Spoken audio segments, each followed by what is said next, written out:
श्री गणेशाय नमः। शिव नाम जप तथा भस्म धारण की महिमा, त्रिपुंड के देवता और स्थान आदि का प्रतिपादन। आज शिव पुराण कथा में हम यह वर्णन करने वाले हैं, इनका पाठ करने वाले हैं। आइए सुनो। ऋषि बोले, महाभाग व्यास शिष्य सूत जी, आपको नमस्कार है। अब आप उस परम उत्तम भस्म महात्म्य का ही वर्णन कीजिए। भस्म महात्म्य, रुद्राक्ष महात्म्य तथा उत्तम नाम महात्म्य, इन तीनों का परम प्रसन्नता पूर्वक प्रतिपादन कीजिए और हमारे हृदय को आनंद दीजिए। सूत जी ने कहा, महर्षियों, आपने बहुत उत्तम बात पूछी है। यह समस्त लोगों के लिए हितकारक विषय है। जो लोग भगवान शिव की उपासना करते हैं वे धन्य हैं, कृतार्थ हैं। उनका देह धारण सफल है तथा उनके समस्त कुल का उद्धार हो गया। जिनके मुख में भगवान शिव का नाम है, जो अपने मुख से सदाशिव और शिव इत्यादि नामों का उच्चारण करते रहते हैं, जो अपने मुख से सदाशिव और शिव इत्यादि नामों का उच्चारण करते रहते हैं, पाप उनका उसी तरह स्पर्श नहीं करते जैसे खदिर वृक्ष के अंगार को छूने का साहस कोई भी प्राणी नहीं कर सकते। हे श्री शिव, आपको नमस्कार है। श्री शिवाय नमस्तुभ्यम। ऐसी बात जब मुंह से निकलती है तब वह मुख समस्त पापों का विनाश करने वाला पावन तीर्थ बन जाता है।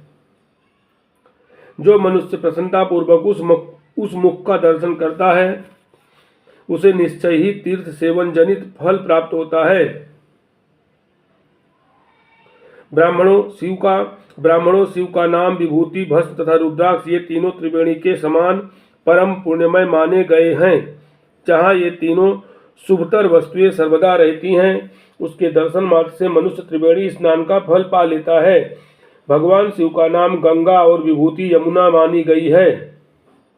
भगवान शिव का नाम गंगा है, विभूति यमुना मानी गई है तथा रुद्राक्ष को सरस्वती कहा गया है। इन तीनों के संयुक्त त्रिवेणी समस्त पापों का नाश करने वाली है। श्रेष्ठ ब्राह्मणों, इन तीनों की महिमा को सदुलक्षण भगवान महेश्वर के बिना दूसरा कौन भली भांति जानता है। इस ब्रह्मांड में जो कुछ है वह सब तो केवल महेश्वर ही जानते हैं। विप्रगण, मैं अपनी श्रद्धा भक्ति के अनुसार संक्षेप में भगवान नामों की महिमा का कुछ वर्णन करता हूँ।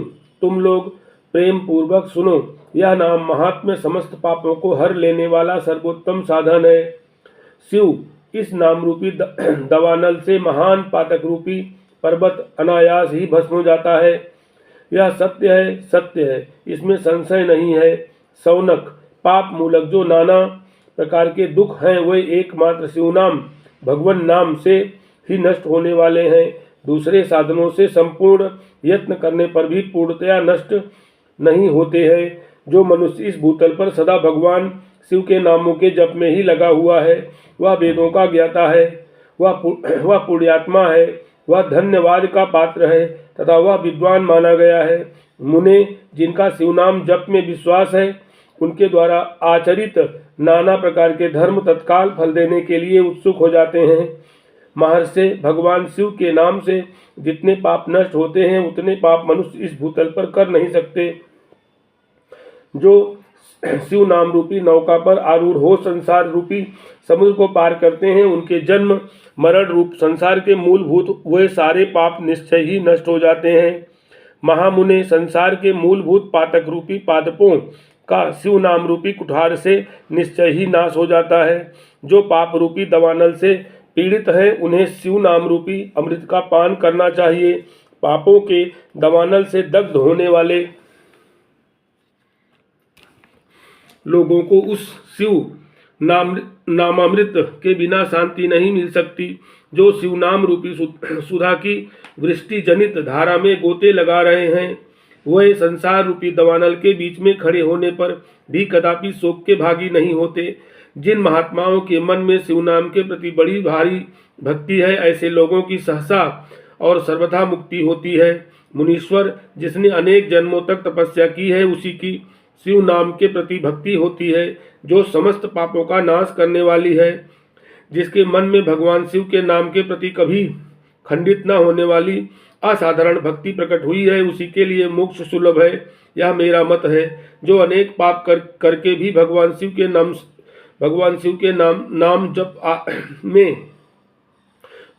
के नाम जप में आदि आदर पूर्वक लग गया है, वह समस्त पापों से मुक्त हो ही जाता है, इसमें संशय नहीं है। जैसे वन में दवानल से दग्ध हुए वृक्ष भस्म हो जाते हैं, उसी प्रकार शिव नाम रूपी दवानल से दग्ध होकर उस समय तक के सारे पाप भस्म हो जाते हैं। सौनक जिसके अंग नित्य भस्म लगाने से पवित्र हो गए हैं तथा जो शिव नाम जप का आदर करने लगा है, वह घोर संसार सागर को भी पार कर ही लेता है। संपूर्ण वेदों का अवलोकन करके पूर्ववर्ती महर्षियों ने यही निश्चित किया है कि भगवान शिव के नाम का जप संसार सागर को पार करने के लिए सर्वोत्तम उपाय है। मुनिवरों, अधिक कहने से क्या लाभ है? क्या लाभ? मैं शिव नाम के सर्वपापापहारी महात्म का एक ही श्लोक में वर्णन करता हूँ। भगवान शंकर के एक नाम में भी पाप हरण की जितनी शक्ति है, उतना पातक मनुष्य कभी कर ही नहीं सकता। मुने, पूर्व काल में महापापी राजा इंद्रदुम्न ने शिव नाम के प्रभाव से ही उत्तम सदगति प्राप्त की थी। इसी तरह कोई ब्रह्माणी युवती भी जो बहुत पाप कर चुकी थी, शिव नाम के प्रभाव से ही उत्तम गति को प्राप्त हुई। द्विजवरों, इस प्रकार मैंने तुमसे भगवान नाम के उत्तम महात्मा का वर्णन किया है। अब तुम भस्म का महात्मा सुनो, जो समस्त पावन वस्तुओं को भी पावन करने वाला है। महर्षियों, भस्म संपूर्ण मंगलों को देने वाली तथा उत्तम है। उसके 2 भेद बताए गए हैं, उन भेदों का मैं वर्णन करता हूँ, सावधान होकर सुनो। एक को महाभस्म जानना चाहिए और दूसरे को स्वल्प भस्म। महाभस्म के भी अनेक भेद हैं। वह तीन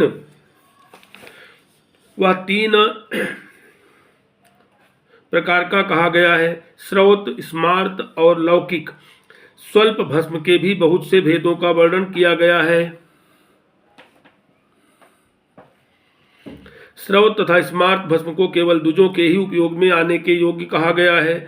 तीसरा जो लौकिक भस्म है, वह अन्य सब लोगों के भी उपयोग में आ सकता है। श्रेष्ठ महर्षियों ने यह बताया है कि द्विजों को वैदिक मंत्र के उच्चारण पूर्वक भस्म धारण करना चाहिए।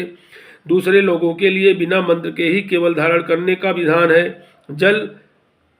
जले हुए गोबर से प्रकट होने वाला भस्म आग्नेय कहलाता है। महामुने, वह भी त्रिपुंड का द्रव्य है, ऐसा कहा गया है। अग्निहोत्र से उत्पन्न हुए भस्म का भी मनीषी पुरुषों को संग्रह करना चाहिए। अन्य यज्ञ से प्रकट हुआ भस्म भी त्रिपुंड धारण के काम में आ सकता है। जाबालोपनिषद में आए हुए अग्नि इत्यादि 7 मंत्रों द्वारा जल मिश्रित भस्म से धूलन, विभिन्न अंगों में मर्दन या लेपन करना चाहिए।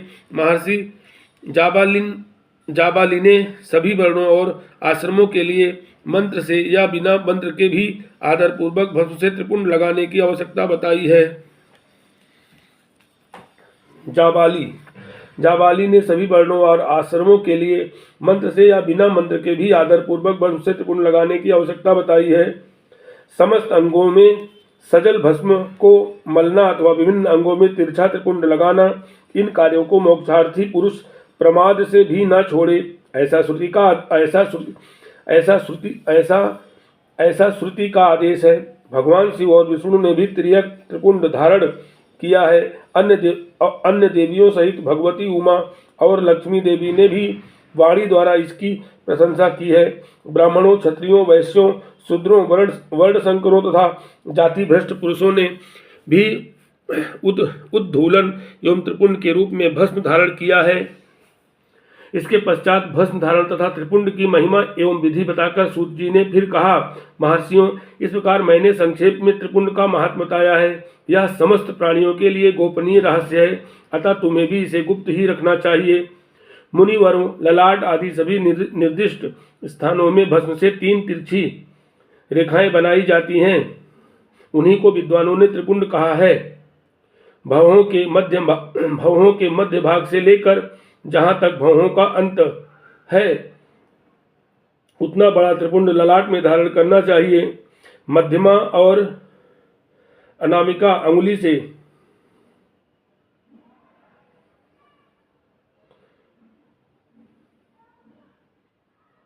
दो रेखाएं करके बीच में अंगुष्ठ द्वारा प्रतिलोम भाव से की गई रेखा त्रिपुंड कहलाती है।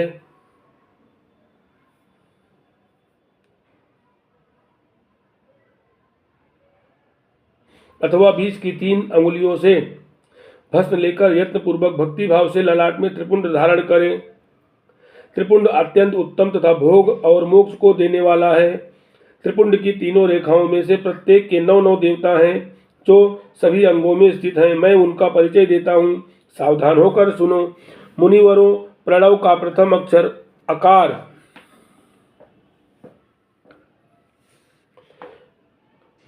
गार्हपत्य, अग्नि, पृथ्वी, धर्म, रजोगुण, ऋग्वेद, क्रियाशक्ति, प्रातः, सवन तथा महादेव ये त्रिपुंड की प्रथम रेखा के 9 देवता हैं। यह बात शिव दीक्षा परायण पुरुषों को अच्छी तरह समझ लेनी चाहिए।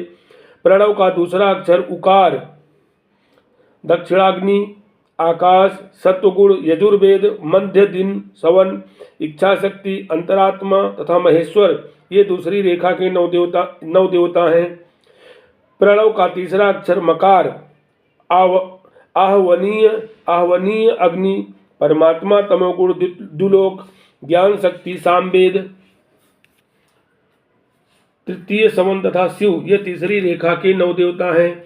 इस प्रकार स्थान देवता को उत्तम भक्ति भाव से नित्य नमस्कार करके स्नान आदि से शुद्ध हुआ पुरुष यदि त्रिपुंड धारण करे तो भोग और मोक्ष को भी प्राप्त कर लेता है। मुनीश्वर, ये संपूर्ण अंगों में स्थान देवता बताए गए हैं। अब उनके संबंधी स्थान बताता हूँ, भक्ति पूर्वक सुनो। 32, 16, 8 अथवा 5 स्थानों में त्रिपुंड का न्यास करें। मस्तक, ललाट, दोनों कान, दोनों नेत्र, दोनों नासिका, मुख, कंठ, दोनों हाथों, दोनों कोहनी, दोनों कलाई, हृदय, दोनों पार्श्वभाग, नाभि, दोनों अंडकोश, दोनों उरु, दोनों गुल्फ, दोनों घुटने, दोनों पिंडली और दोनों पैर ये 32 उत्तम स्थान हैं। इनमें क्रमशः अग्नि, जल, पृथ्वी, वायु, 10 दिक्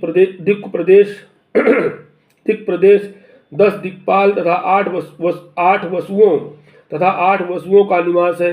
धर, ध्रुव, सोम, आप, अनिल, अनल, प्रत्युष और प्रभास ये 8 वसु कहे गए हैं। इन सब का नाम मात्र लेकर इनके स्थानों में विद्वान पुरुष त्रिपुंड धारण करे अथवा